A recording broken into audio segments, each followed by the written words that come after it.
कई ऐसी प्रसिद्ध भगवान विष्णु जी के मंदिर हैं जहां कई ऐसी घटनाएं होती हैं जिसका कारण बताने में विज्ञान भी हो जाता है फेल।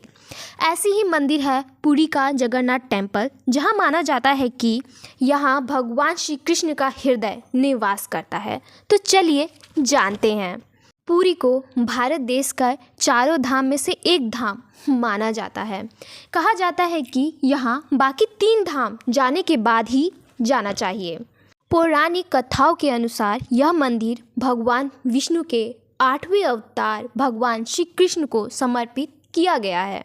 जगन्नाथपुरी को धरती का वैकुंठ कहा गया है। इस स्थान को नीलांचल या फिर नीलगिरी भी कहते हैं।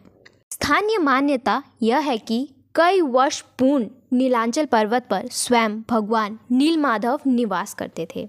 एक दिन रात राजा इंद्रद्युम्न को भगवान विष्णु ने सपने में दर्शन देकर कहा कि नीलांचल पर्वत के एक गुफा के अंदर मेरी एक प्रतिमा है जिसे नीलमाधव कहते हैं। तुम एक मंदिर बनवाओ और उसमें मेरी यह मूर्ति स्थापित कर दो। अगले दिन राजा अपने सेना को नीलांचल पर्वत पर भेजते हैं, पर नीलांचल पर्वत पर सबर कबीला था। का मुखिया विश्ववासु भगवान नीलमाधव का उपासक था और उसने मूर्ति को गुफा में छिपा कर रखा था। वह गुफा में उनकी पूजा करता था। राजा ने अपने सेवक ब्राह्मण विद्यापति को मूर्ति लाने का कार्य सौंपा।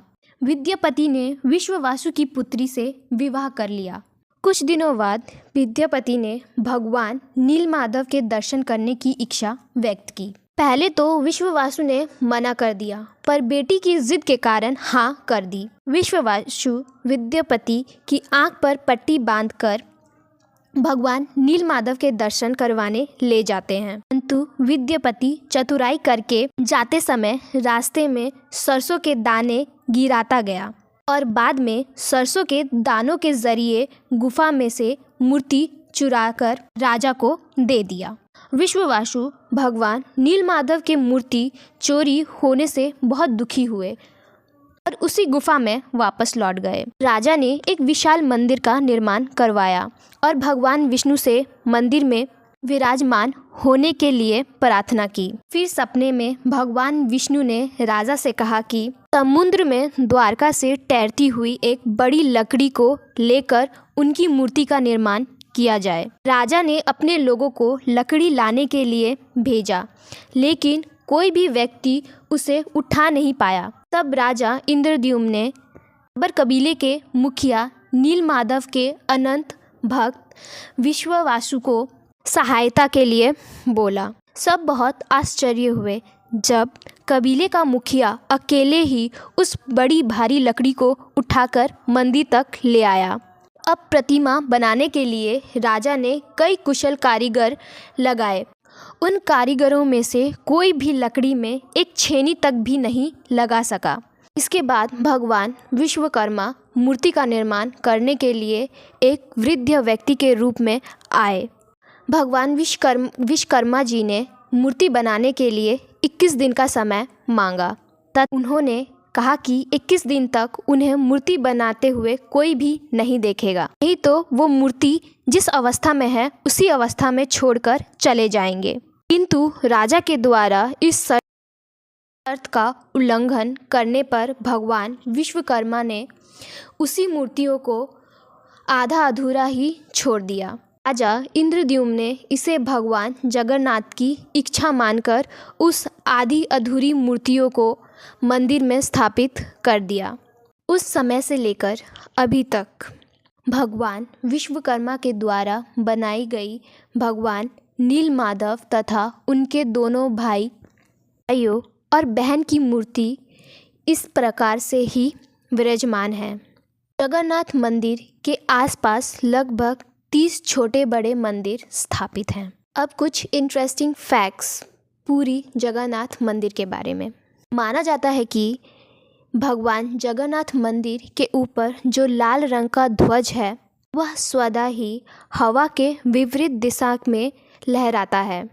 ऐसा क्यों होता है इसके बारे में अभी तक विज्ञानों को भी कोई जानकारी नहीं है। जगन्नाथ मंदिर दुनिया का सबसे ऊंचा तथा भव्य मंदिर माना जाता है। इस मंदिर के गुंबद के ऊपर से आज तक एक पक्षी को भी उड़ते हुए नहीं देखा गया है। हालांकि इस मंदिर के ऊपर से हवाई जहाज़ को तक उड़ना मना है। जबकि आपने कई मंदिरों को देखा होगा जहाँ पर पशु पक्षी उस मंदिर के छज्जे पे बैठते हैं, पर जगन्नाथ मंदिर में ऐसा आपको कुछ भी नहीं दिखेगा। माना जाता है कि इस मंदिर का रसोई घर दुनिया का सबसे बड़ा रसोई घर है। मंदिर में भक्तों के लिए प्रसाद 300 रसोइये तथा 500 सहायकों के साथ मिलकर बनाया जाता है। इस मंदिर में जितना भी प्रसाद बनाया जाता है वह कभी भी व्यर्थ नहीं होता है। यह मंदिर समुद्र तट के काफ़ी नज़दीक है। जगन्नाथ मंदिर की यह मान्यता है कि जैसे ही आप मंदिर के अंदर प्रवेश करते हैं तो आपको समुद्र की आवाज़, लहरों की आवाज़ नहीं सुनाई देती, और जैसे ही इस मंदिर के बाहर आप अपने कदम रखते हैं तब आपको लहरों की आवाज़ सुनाई देती है।